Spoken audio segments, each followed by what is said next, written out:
vor dieses Volk hinzutreten und billige Versprechungen zu geben.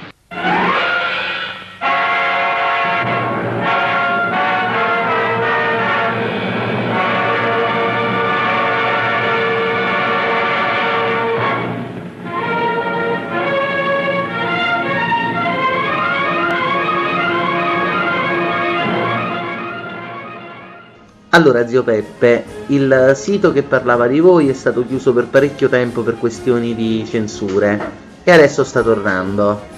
Così di chi, scusate? Il nostro sito Trashopolis è stato chiuso per molto tempo per problemi di censura. Ma parlate più meglio, non vi capisco cosa sto dicendo. Qui c'è stato un bel cazzo, sapete? Non mi manca a confusione. Zio Peppe, è giusto che ognuno dice quello che vuole dire? Ma che cosa?